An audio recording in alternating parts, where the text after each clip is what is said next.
Yeah, thank you so much.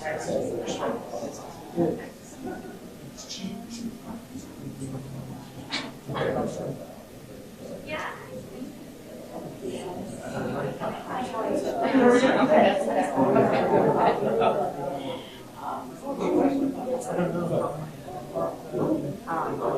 Okay, great. So you'll be okay with your okay. I think, yeah.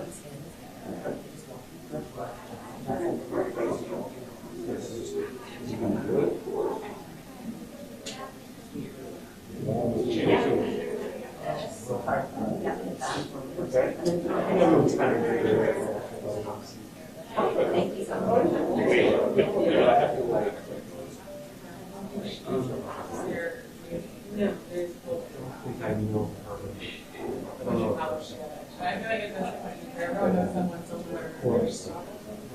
Who was actually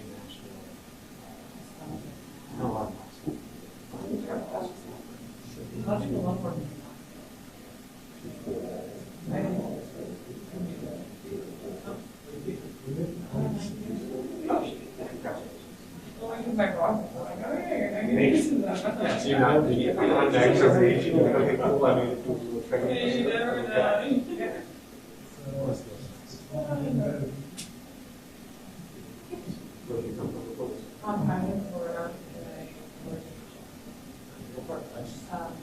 Chicago.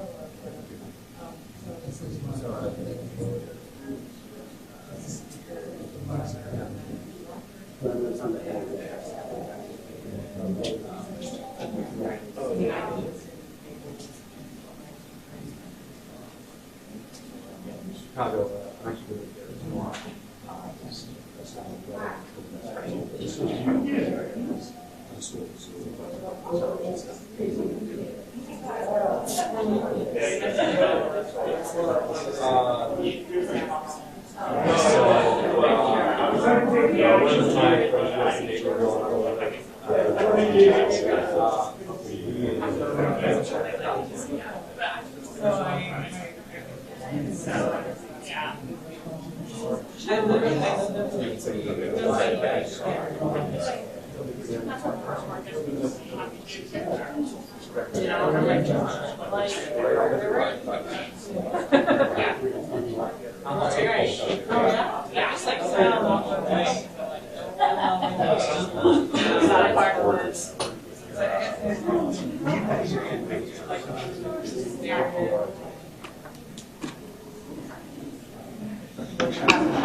They're not here yet, so I will let you guys know when they're here. I'll give you guys a 5-minute warning, if not a 2-minute warning, or hopefully both. So I'll let you know. How long is it? 5-minute warning. Well, no, I'll give you a 5-minute warning. This is not it.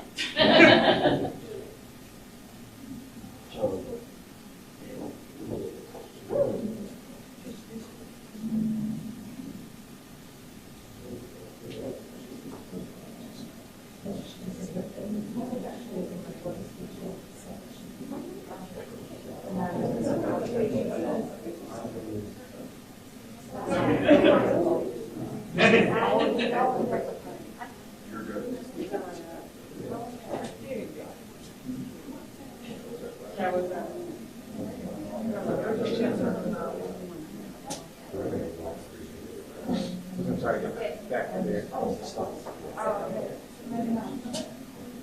States? Yeah. Yeah, they're like, we're gonna be from. As soon as they come in, I think they get back there.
I am.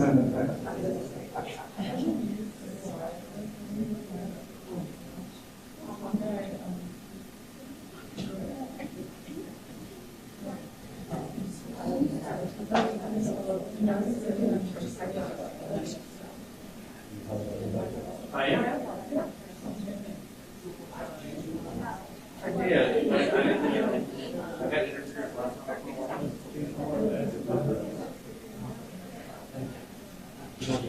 right. What's on the hell?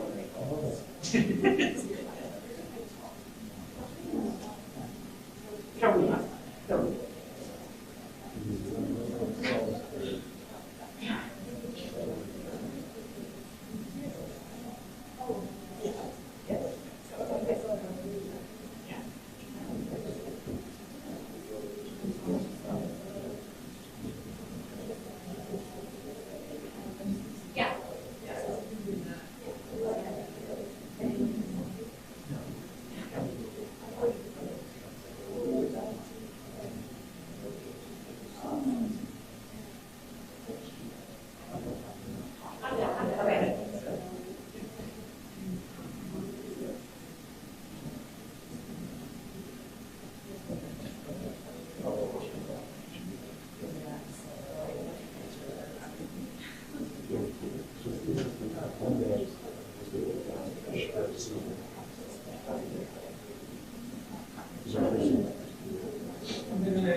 Yeah.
And we actually picked this.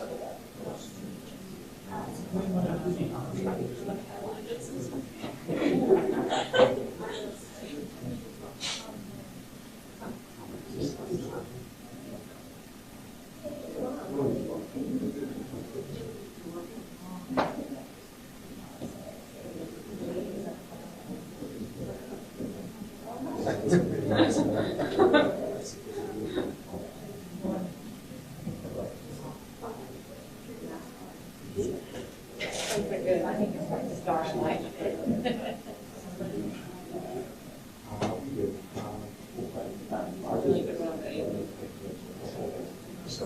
Yeah, you're welcome. Yeah, I know, I'm like. That's not okay.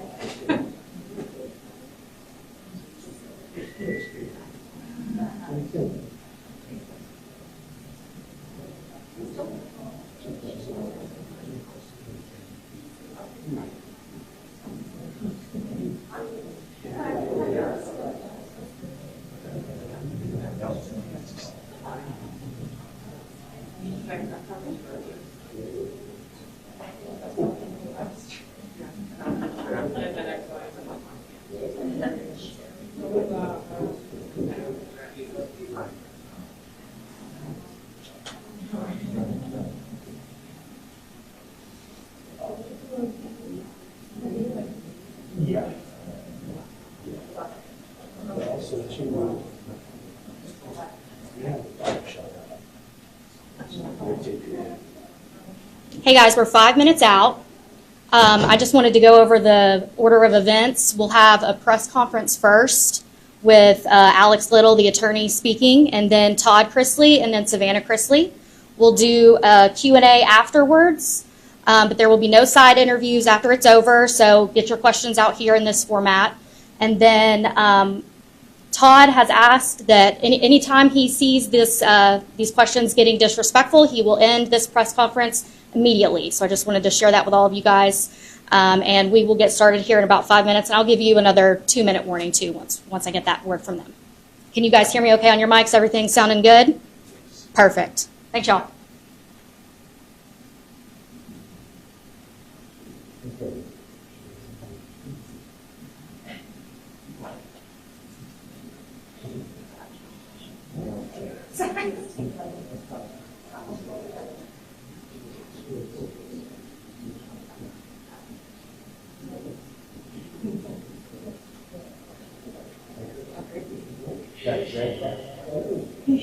Yeah. That's when you start.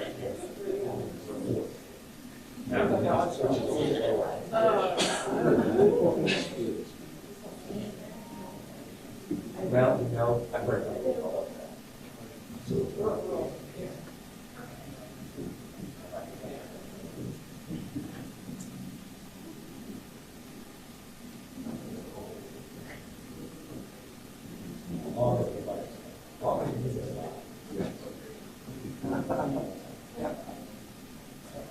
That's how confident I am.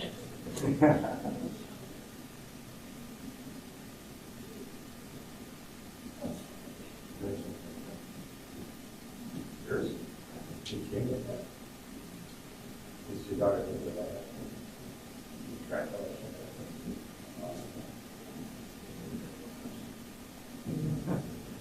There's that. That's why.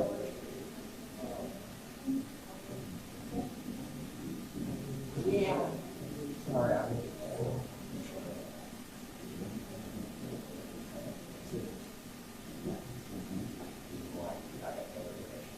she asked everybody to follow, so we'll go talk to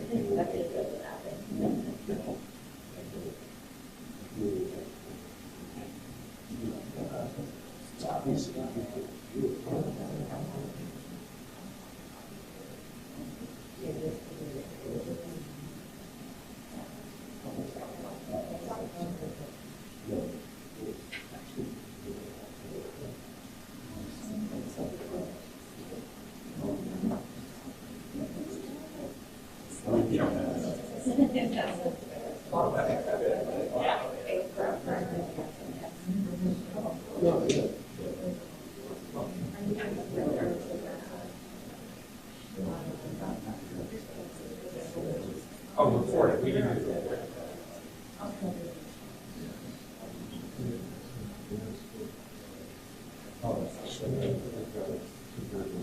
Yeah.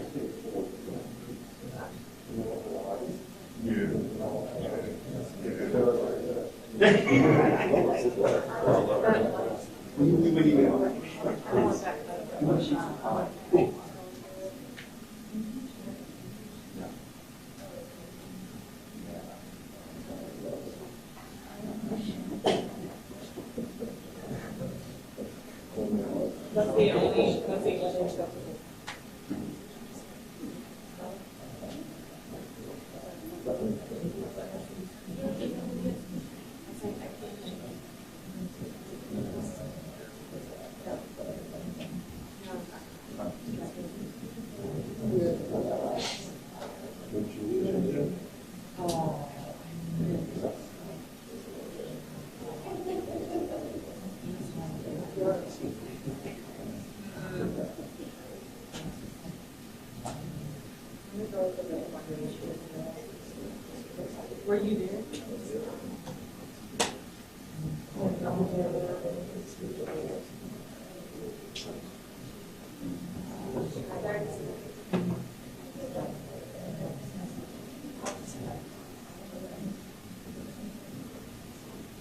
2 minutes.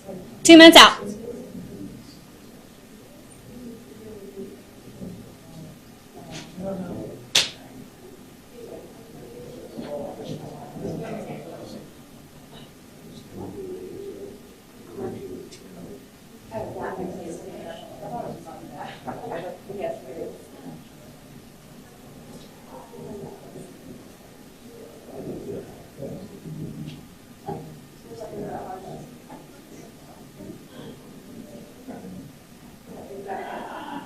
One minute, maybe 30 seconds.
Bring it.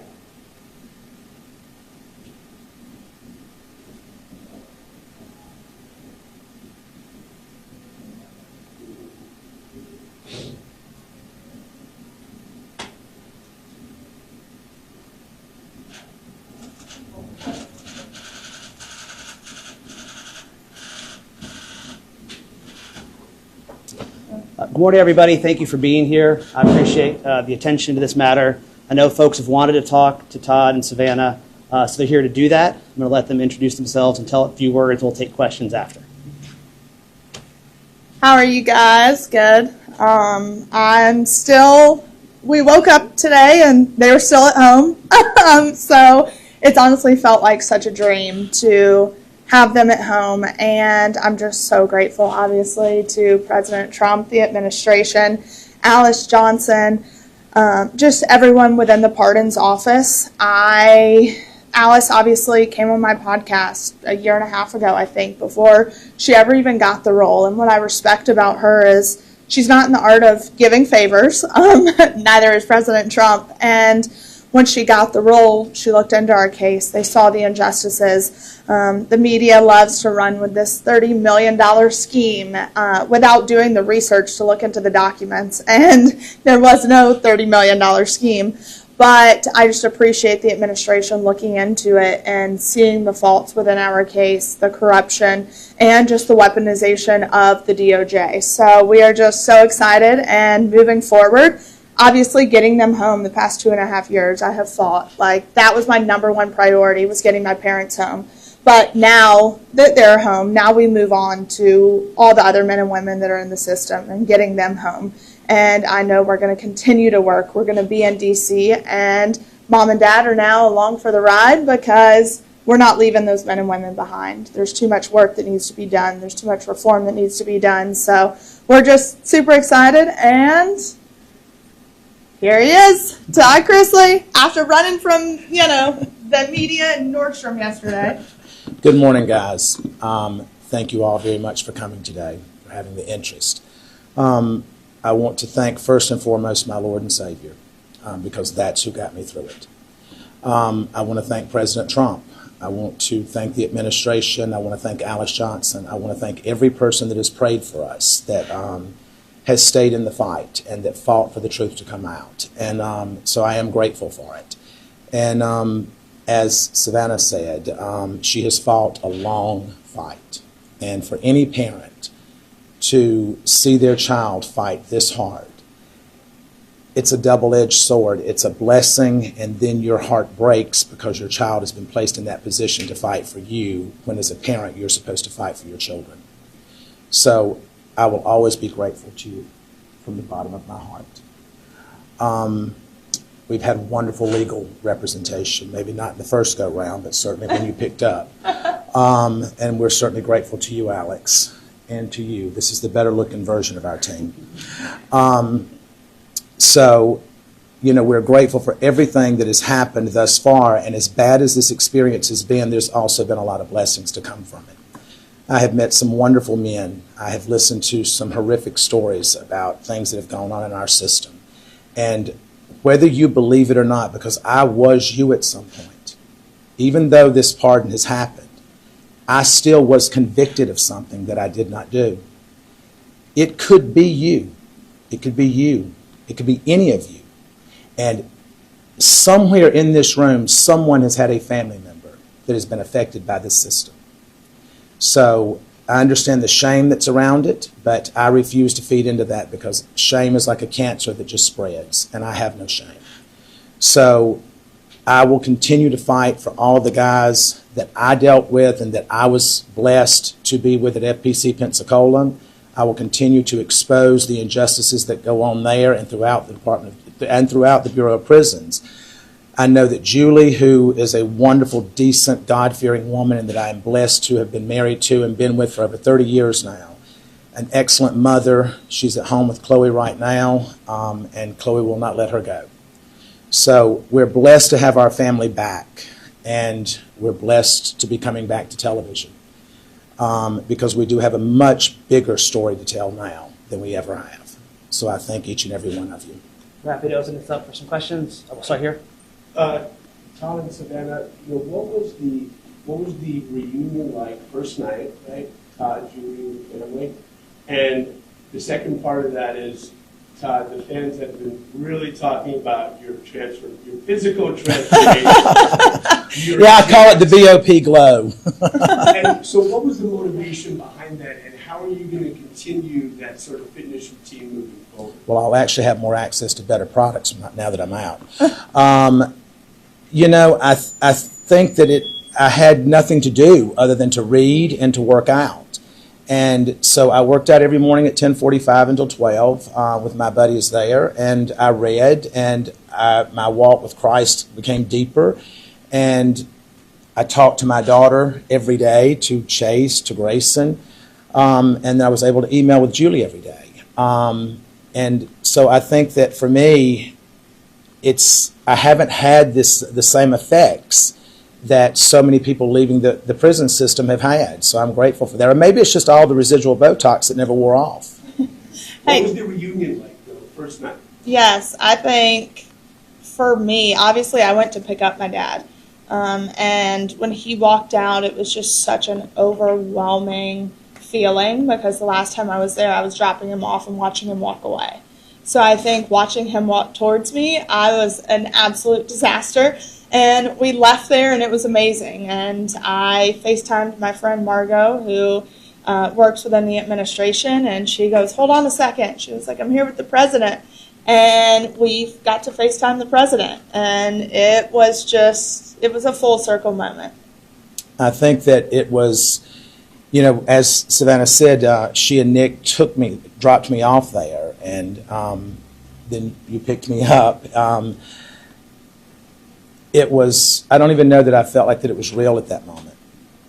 And I woke up the first morning, and I was looking around, I'm like, this is really real. I'm home. So I was grateful for our family to be all back in the same room, to be together, to share a meal together, to pray together, and to know that we're still in the fight together. Question in the second row. Mr. Chrisley, do you have any remorse for the actions that led to your evictions? Oh, you must be CNN. Do I have any remorse? I would have remorse if it was something that I did. Well, your wife did apologize last year. Well, let me explain to you how that works, if you don't mind. Yeah. You're placed in a position as a defendant to either bow down and kiss the ass of the Department of Justice and accept responsibility for things that you did not do in order to avoid a stronger sentence. And the corruption that went on in our case is going to continue to unfold, and Alex is going to continue to give each and every one of you the evidence that as it comes in. Next question. You haven't seen your wife in so long. Hearing her voice, seeing her, what was that like? It was overwhelming. It was overwhelming. Julie and I have been together for over 30 years, and she is my best friend. We have raised our children together, a grandchild that is now my legal daughter, and we've had all the ups and downs. We've gone through breast cancer together. We've gone through multiple medical procedures with her, and it was great to be home. No matter where that is, as long as she's there, it's home. Got a question up here? Hey guys, welcome home, Todd. Thank you so much. Welcome. I know this has been a big journey for you and for you, Savannah. What is one thing that happened behind the scenes that maybe you want the public to know to understand? You want to go first? I think, obviously the biggest misconception right now is that I either paid for a pardon or slept for a pardon. That's something I would do. That's the biggest misconception right now. And if people knew the countless hours and the money and the time that I spent going to D.C., literally with not a meeting scheduled, and I just got on a plane and went and said, I'm going to be in the right room at the right time and meet the right people. I fought hard and I was exhausted and I begged for meetings. There was nothing I was never too good to ask. And that's the thing is people think, oh, you're a celebrity, you're white, you have money, that we got an upper hand and we didn't. I had to fight and I was relentless and that's how it happened. Finally, people listened. So for me, that would be something that people just don't quite understand. I think for me, watching it all unfold and listening to what she said that was coming up next and just being consumed with pride while at the same time knowing that this is a long shot because so many people are told no. And being in the prison system, anyone that says that it's a fair shake, it's not. Because I dealt with young African American males in the prison that I was in that were not treated the same. They were denied programming. They were denied access to certain things. I was not denied that, but we know why I wasn't denied that. And so I think that is a much bigger picture that we all as a society as a whole need to look at, that we are one. And whether you're Republican, Democrat, or whatever, at the end of the day, when you're in that hospital, you don't care if it's a Democrat treating you or a Republican. Now, some of you may, but I want whoever's going to be the best person to do that. You. Thank you. So there's no telling how many times Savannah's Instagram was refreshed yesterday with everyone looking for that glimpse of getting to see Todd. And then the first time we see you live on Instagram, is in Nordstrom shopping. Can you talk about that? And were you hesitant at all for that to be the first glimpse of you shopping? Well, we thought through our security detail that we had beaten that and that we were good to go. And what we did not realize is that there was multiple outlets that were following us, but we had interference with the security team. And I don't know why it's that exciting to go watch me buy underwear. I mean, it's just not. But we went in to grab a few things because I have an event to go to tomorrow. And then we looked up and the people in Nordstrom's coming and said, you need to understand that the press is here, the press is here. And so I'm like, they're just wanting this one first picture. And so I said, go live with it. I says, and that stops them. And so that's what we did. It did. Go Hey. down to the front and in the back left. What do you have to say to the people who say you will only pardon because of your status? I understand it. I understand it. That's not something that you can look at and say, well, that had nothing to do with it. I don't know if it did or if it didn't, because I wasn't involved in the process. But what I can tell you is that I believe in our President of the United States, and I believe in his commitment. When he created the First Step Act, that was to help incarcerated individuals. It was not adhered to by the Department of Justice. And the entire time during the Biden administration, it was not adhered to.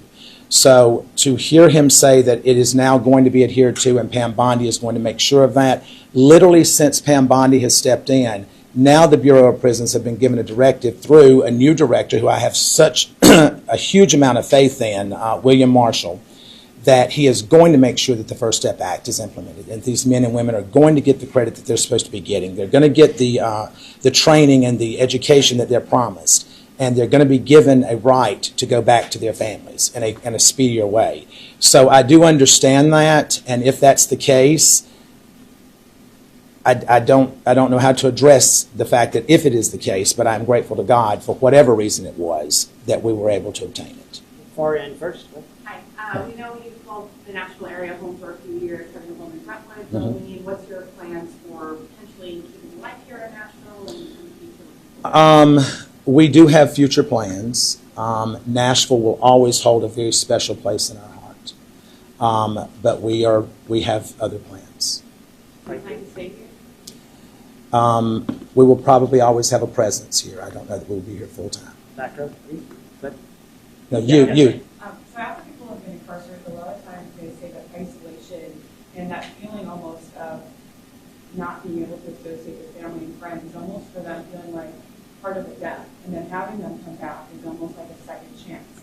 Now that you have all this new understanding, experiences, really having that conversation with people in very different ways of life, how do you plan to use your platform and to share different messages if you do, now that you're continuing to have this TV show? This will always hold this. You can't go through what we've been through and walk away from it. I'm fortunate, so is Julie, that we never lost contact with our children. Julie and I emailed 10 times a day. And I think it's also important to understand that I was at a camp. It was the brokest child camp that you can go to. The accommodations were not great. But it, needless to say, was a camp. It was a former military base. So we had free access to walk, and we had a track and a weight pile, and we had things that we could do. But there are men there that after, I think statistically, after the first 2 years, people lose contact with their loved ones. And that I can't even imagine how that must feel, but at the same time, I think that we at this point, God has said, when you know better, you do better. And it's our job at this point to expose all of that and to try to make those men and women's lives better if we can. And that's what I plan to do. So let's take a step back and take a look forward. First of all, what were both of your first reactions to the part where you were shocked? And looking forward, tell us, your terms of television, this docuseries, can you tease what it will be like in nature, what the focus will be? Tell us about that. I mean, when I got the call, like I said, I was walking into the grocery store and I stopped in the parking lot. I was like, what do I do? I was like, okay, go back to my car. And so I sat in my car and had that phone conversation that's online with President Trump. And I was in such shock. I really didn't know what to say. I started crying. Grayson was with me, and we're like, oh my God, it's happening. It's happening. And I really don't even remember driving home. Like, I was in such shock. And I then was able to talk to my parents and tell them what had happened, but it had already kind of spread like wildfire because President Trump's team posted the video and tagged it Trump Knows Best, which, I loved.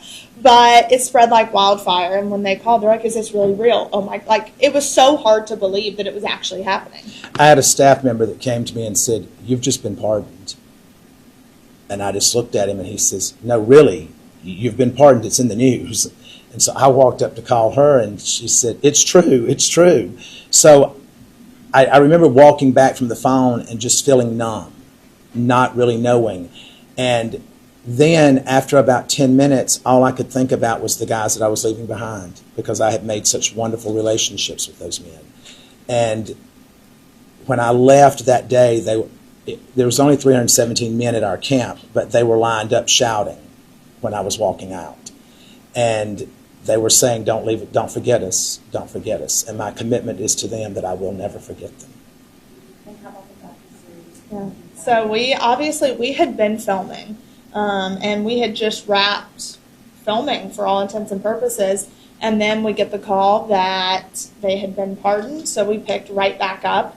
And we're excited because I think this new show is going to give, first off, it's going to give people a look into the trial and things that we went through. And we're going to set the record straight, put some documents out there. Alex is on there. But it comes full circle because we go back and then we get to the point where mom and dad are pardoned and now we move forward with our lives. And I know for me personally, now I get to be a normal 27-year-old, almost 28. And so my goal, it's like we were talking last night, it's like I'm traveling to 30 countries by the time I turn 30. But going to DC is going to be, I will be there a lot more because now I hope to work with the Federal Bureau of Prisons and Billy Marshall and help them expose the corruption because he has vowed to hold people accountable if there has been abuse and corruption to occur. So I am extremely excited for that, to work with some organizations, put bills in front of Congress, especially for women who are incarcerated. So that's kind of our goal. And then obviously they've already got all the offers rolling in, so it's going to make life so much easier. You'll see him on quite a few different shows, I have a feeling. So. One more question, and then I think we're... Can Todd confirm that you will be a part now of the second portion of the series? We are. Yeah. We started filming literally the night that we got home. As soon as we got home. So I think with this new series, you will see the first time he and mom see each other for the first time. Let her have this question. So I understand you're saying you were wrongfully convicted and that information will come out. But my question is, so, it was under the first Trump administration when the investigation happened and the charges, so how can it be political? Well, if you will look at the individuals that prosecuted this case and that lied to the courts, and these prosecutors are no longer with the U.S. Attorney's Office. Tommy Krepp left and is now at the FDIC. Annalise Peters, she is now with Meta. You don't go to Meta and give up a career as a prosecutor. That's not what you do. You don't go to the graveyard of the FDIC when you're trying to build a career as a defense attorney. So I also think it's very important to note that it took 7 years to issue a formal indictment. Exactly. So the investigation was going on for almost a decade. And when you look at it, our judge was the youngest African-American female appointed by Obama. So she allowed so many things to come into trial with the Fourth Amendment violations, and magistrate judge ruled that all the evidence must be thrown out because it was obtained illegally. So we don't know if stuff was planted. Mark Braddock was involved. He got full immunity from the government. So the whole trial was just messy and tainted. And when the magistrate judge ruled the evidence was not allowed in, the Obama-appointed judge said, nope, I don't care. We're allowing it all in. And with an email that said, we need to catch a big fish. And the response was, well, Todd Chrisley is the biggest fish in Atlanta right now.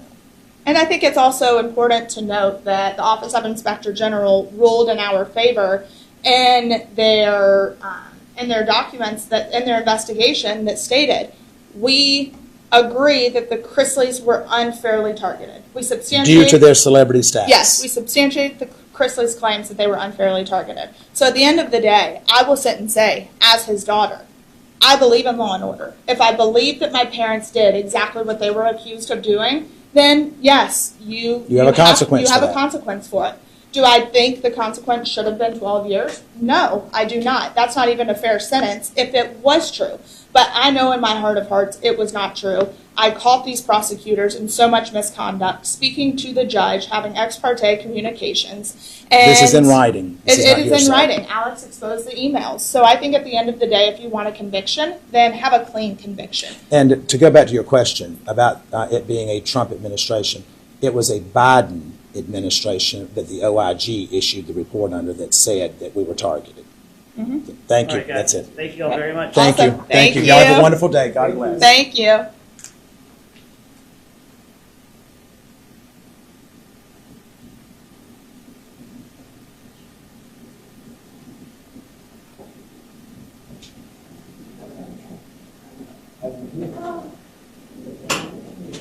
Thank y'all for coming. If you guys need anything, I can give you a card or my email, phone number, whatever y'all need. I'm here to help. Thanks. Thank you. Alex, I'll talk to us. I have some questions. Send those an email to me and I'll do my best to get those